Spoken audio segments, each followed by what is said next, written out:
Olá, tudo bem com vocês? Sejam todos bem-vindos. Sou a professora Andresa Xavier, professora do componente de Geografia. Vamos verificar o número da nossa aula, vamos verificar também o nosso objeto de conhecimento e o detalhamento dessa aula de número 36. O nosso objeto de conhecimento, nós temos biodiversidade brasileira. Detalhamento, temos domínios morfoclimáticos do Brasil, equatorial amazônico, cerrado, mares de morros, caatingas, araucárias e pradarias. Vamos verificar as características, a localização, a inter-relação entre os elementos físico-naturais. Então, esse é o detalhamento da nossa aula de número 36 e vamos aí a mais uma aula de geografia.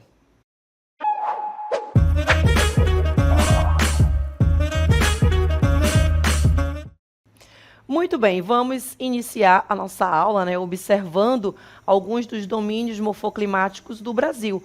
E aí nós vamos conhecer cada um deles, observando as principais características desses domínios, que nessas imagens a gente já consegue perceber, né? Nós temos a vegetação, que ela vai se diferenciar de um lugar para o outro, né? E isso vai estar relacionado com essas características que nós iremos conhecer, como, por exemplo, o solo de cada uma dessas regiões, onde estão inseridos, né, cada um desses domínios morfoclimáticos. Nós temos também as características climáticas de cada um desses lugares. Cada uma dessas vegetações, cada um desses domínios morfoclimáticos, eles vão se adaptar às características daquele local, né? Então, nós vamos conhecer aí quais são esses domínios morfoclimáticos.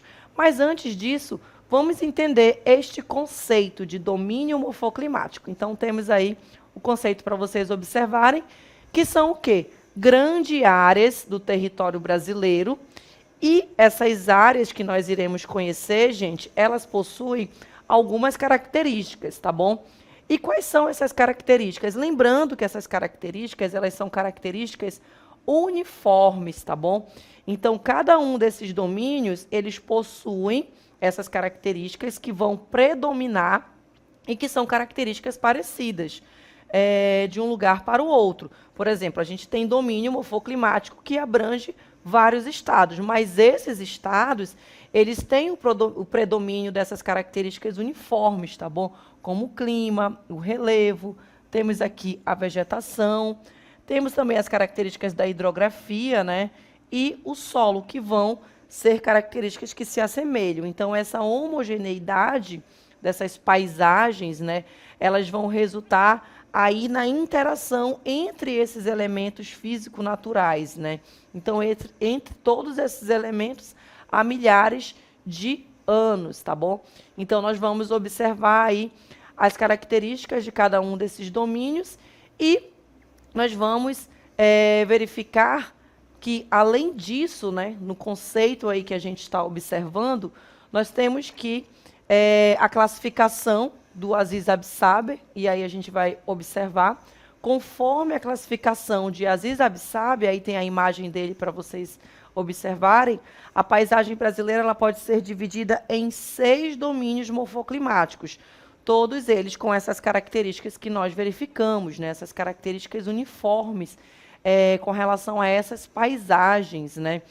Entre essas grandes regiões, entre cada domínio morfoclimático, gente, nós vamos observar as faixas de transição. Então, a gente observa uma faixa de transição entre cada um desses domínios e a mudança das paisagens, né? A mudança da paisagem como um todo, o relevo, o solo, a hidrografia, a vegetação de uma forma geral, né?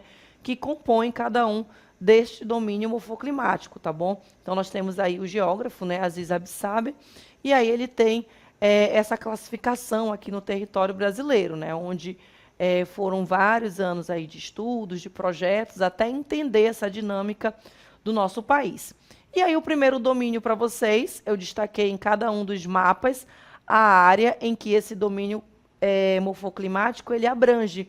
Lembra que eu falei? Ele não abrange apenas a região, porque a gente tem o conceito de região geográfica, né, ali pelo IBGE estabelecido, e aí a gente tem aquela ideia que cada domínio morfoclimático ele vai estar inserido apenas na região norte, apenas na região nordeste, sul, sudeste e centro-oeste. e não é. A gente tem um conceito diferenciado. Vamos observar aí um mapinha mais uma vez, e aí nós temos, olha, Amazonas, Pará, ali apenas uma parte de Roraima, né? Não é todo ali o estado. Então, esse domínio morfoclimático, gente, ele vai ser o maior aí das 6 unidades, tá bom? E ele vai predominar em qual região? Na região norte, mas não significa dizer que ele está em toda a região norte, tá bom? Aí o mapa para vocês observarem mais uma vez, olha, nós temos aí o mapa e a localização. E percebam também que ele está aqui, olha, numa parte do Mato Grosso e aqui também do Maranhão, olha. Então, é quando a gente fala sobre essas características, né, principalmente as características da região amazônica, aí a gente percebe que esse domínio morfoclimático, ele abrange também outras regiões, certo? Então, apenas para vocês entenderem, apesar de já estar situado na região centro-oeste, na região nordeste, mas a gente ainda tem essas características. E é justamente onde a gente vai encontrar essa faixa de transição, né? Essa mudança da paisagem do domínio morfoclimático amazônico, né, o equatorial, ali para outra paisagem, por exemplo, no Nordeste. E aí nós temos as características do clima. Essa região ela vai ser caracterizada pelo clima equatorial, né? Estamos próximos a qual faixa?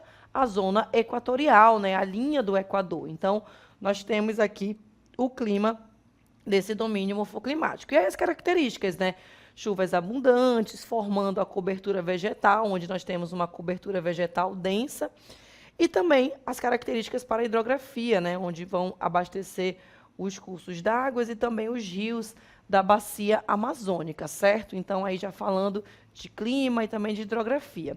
Temos a vegetação, ela vai ser formada pela floresta amazônica, né, abrange um total aí de 9 países. Os nossos limites de floresta amazônica, né, eles ultrapassam o território brasileiro, né? A gente tem aí outros países que estão localizados aqui na América do Sul, e aí a gente vai encontrar também o predomínio dessa vegetação. Aí nós temos, são encontradas, né, na vegetação as matas ciliares, né, as áreas de igapó, as áreas ali dos igarapés, matas de terra firme, onde nós vamos encontrar essas faixas da vegetação. E aí nós temos a hidrografia. Quais são as características, né, da hidrografia para esse domínio morfoclimático? Nós temos a bacia amazônica, né, que é considerada aí a maior bacia hidrográfica do mundo, e também ali uma parte da bacia do Tocantins-Araguaia, né, considerado aí a maior bacia exclusivamente brasileira, tá bom? Então, são algumas características apenas para a gente relembrar com relação a esse conceito de hidrografia. Aí nós temos os principais rios, né, que vão banhar a região. O Rio Amazonas, o Rio Negro, Tapajós, Madeira, Tocantins e Araguaia, que já faz parte da outra bacia hidrográfica. Temos o relevo aí desse domínio morfoclimático, né? É um relevo aí que apresenta áreas de planícies e também de terras baixas amazônicas, né? No geral, a gente tem aí um relevo com essa característica de planície. Aí nós temos, já nas faixas de transição, né, nas outras partes ali, a gente vai encontrar os planaltos, depressões, e aí nós temos uma demarcação, né, das áreas antigas e erodidas, né, que vão, através dos agentes que vão modelar o nosso relevo, né. Então, nós temos vários agentes, né, como, por exemplo, a água das chuvas, o vento, tudo isso, gente, vai ser responsável por modelar o relevo, tá bom? Então, nós temos esses agentes modeladores, ou esses processos de erosão que acontecem todos os dias na natureza. E isso vai modificar ali aquele solo, o relevo daquela região, um processo de milhares de anos, tá bom? Uma imagem para vocês observarem um pouco desse domínio morfoclimático, né? Aí nós temos uma imagem, né, aérea da floresta amazônica, dos seus rios, né? E aí apenas para a gente localizar e também entender que esse relevo ele vai ser diferente, pois é um relevo ali, uma área de planície, certo? Temos o solo. Os solos eles são considerados solos pobres em nutrientes, né? Nós temos uma parte também que encontramos nessa região os solos arenosos.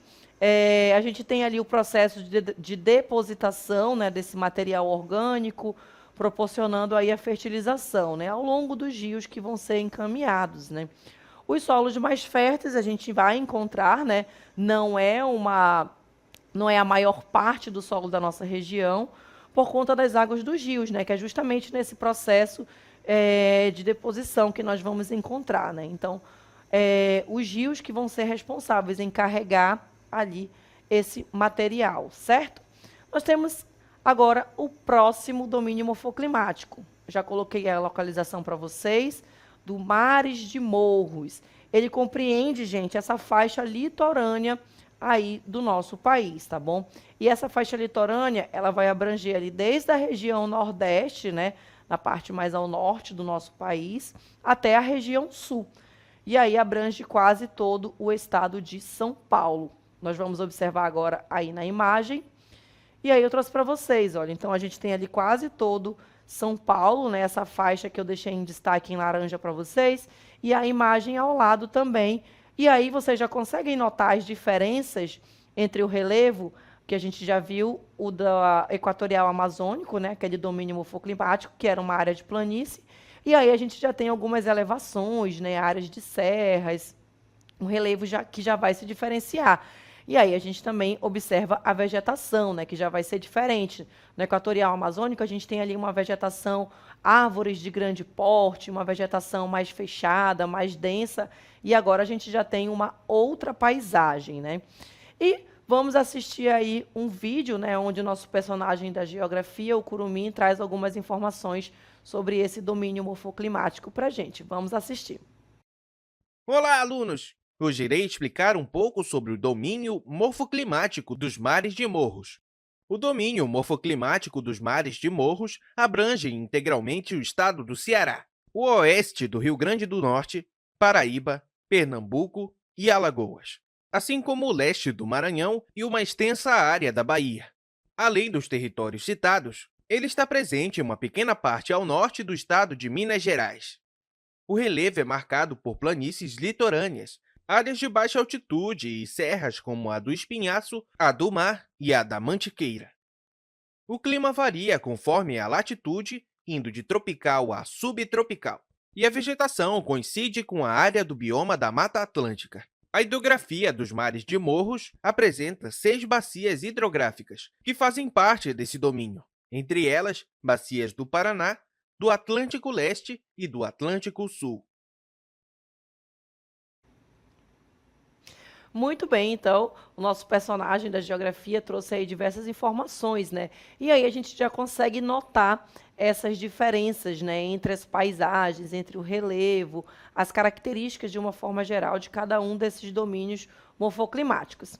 Vamos agora ao domínio da Caatinga. Aí nós temos as características do clima, né? Naquela região, nós vamos encontrar um clima já diferentemente, por exemplo, do clima equatorial, né? Que a gente tem um clima semiárido. As chuvas, lembra lá do amazônico, do domínio morfoclimático equatorial amazônico? As chuvas são ali bastante intensas, né? Predominando ali nessas regiões. Aqui a gente já tem o quê? Chuvas irregulares, né? Com longos períodos de estiagem. Isso vai modificar, gente, completamente as características desse domínio, né? Se comparado ali ao equatorial amazônico. As temperaturas aqui elas vão ser temperaturas mais elevadas, né? Por conta das características desse clima e baixa umidade. Por que a gente tem baixa umidade? A quantidade de chuvas ela já vai ser bem menor, né? Na região amazônica, a gente já tem uma umidade bastante elevada, né? Então, apenas para a gente comparar as características e vocês irem percebendo que eles vão se diferenciar por vários aspectos. Vamos observar aí agora o mapinha. E aí, no mapa, nós temos, olha, a abrangência, né? A localização territorial, aí em destaque para vocês, dos estados do Nordeste, né, ali do Ceará, do Piauí, Rio Grande do Norte, entre outros estados. E a imagem, para vocês perceberem que essa vegetação ela vai ser diferente, né? A gente já tem aí uma vegetação mais rasteira, com troncos retorcidos, a presença dos cactos, né? Que é uma vegetação que ela vai se adaptar às características do clima dessa região, ao clima semiárido.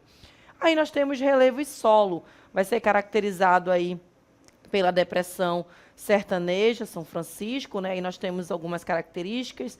Isso vai indicar para a gente processos erosivos na região, né? Os solos eles vão variar conforme a localização e conforme aqui o relevo, tá bom? De cada uma dessas áreas aí do Nordeste, tá bom? A gente tem áreas com solos férteis e algumas áreas também com baixo teor de nutrientes. Aí nós temos também áreas com solos pedregosos, né? Isso vai dificultar a vegetação densa e vai influenciar nas características dessa paisagem, certo? Então, essas são algumas das características desse domínio morfoclimático. E aí nós temos a vegetação. Vamos observar as imagens, olha o que eu comentei com vocês lá anteriormente, né? São formadas por plantas que vão se adaptar ao calor e também aos longos intervalos sem chuva, né? Lembro que as chuvas elas são irregulares aí nessa região, então as plantas, as espécies animais, vegetais, elas vão se adaptar a essa característica climática. E aí uma característica desse domínio, elas são caducifólias. Elas perdem as folhas em determinado período do ano, geralmente naquele período mais seco, né? Então essa é uma característica bastante marcante desse domínio morfoclimático, tá bom? Caducifólias, que quer dizer que essa vegetação, ela perde ali as suas folhas. Aí temos também que elas apresentam raízes longas, né, que é justamente para absorver essa água que vai estar ali nas camadas, né, mais distantes ali, onde nós encontramos essa vegetação, na parte mais subterrânea, e algumas também com espinhos para defesa, né? Então, é uma característica bem predominante nesse domínio morfoclimático e que vai se diferenciar bastante das outras áreas aí do território brasileiro. Nós temos a hidrografia em decorrência do seu regime de chuva, né? Verificamos que a quantidade de chuvas vai ser bem menor nessa região, né? Grande parte dos seus rios eles são rios intermitentes. Vocês lembram aí essas características de rios intermitentes e rios perenes? Então, só para a gente lembrar, os rios perenes são os rios da bacia amazônica, da nossa região. Ou seja, eles não vão secar, são os rios perenes. E os rios dessas bacias hidrográficas, né, que compõem esse domínio morfoclimático, eles são os rios intermitentes. Em alguma parte do ano, aqueles rios eles vão secar. Geralmente isso acontece no período de seca, né, de estiagem, quando eles ficam ali longos meses sem chuva. E aí nós temos as características da hidrografia, né? O principal rio perene da região é o São Francisco, ou seja, ele é o rio perene, ele não vai secar, tá bom? Então, apenas para a gente relembrar aqui esse conceito que nós verificamos isso ao falar das bacias hidrográficas do Brasil, né? Além do Parnaíba, tá bom? Aí nós temos o Atlântico Nordeste, né? As outras bacias hidrográficas que a gente vai encontrar aí nessa região do domínio morfoclimático da Caatinga.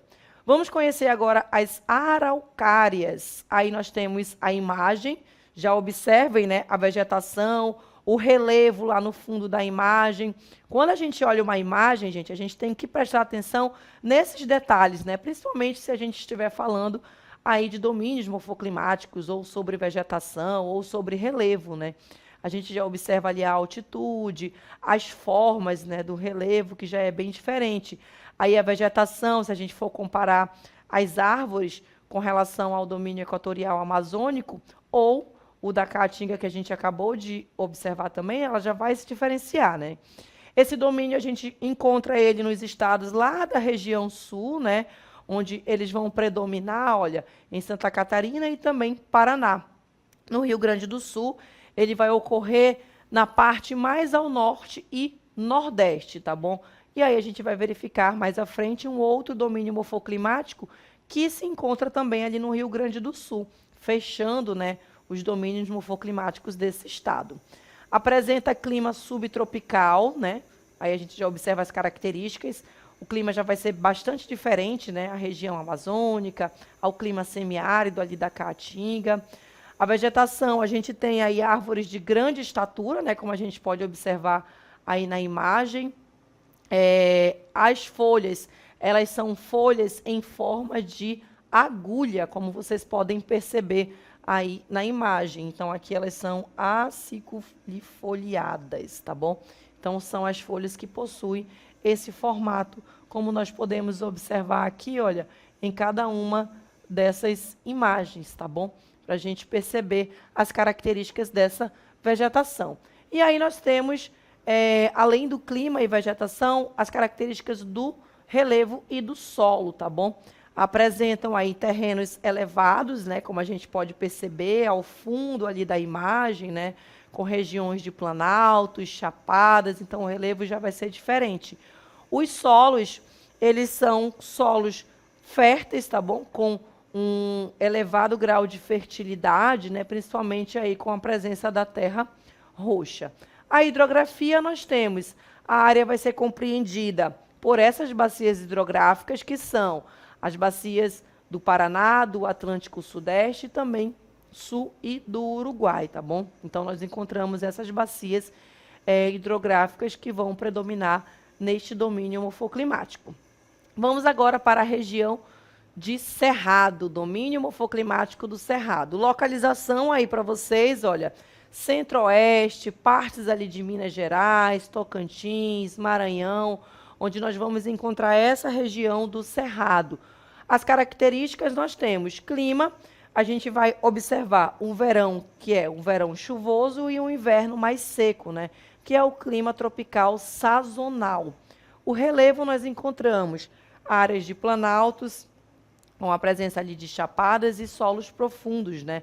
Onde nós denominamos esses solos profundos, nós chamamos de latossolos. A vegetação, nós temos aí o que nós chamamos de savana brasileira, né? Que a gente também tem ali essa região de savana, com características ali semelhantes à vegetação no continente africano, né? Mas as espécies animais, as espécies, elas vão se diferenciar aqui do Brasil, tá bom?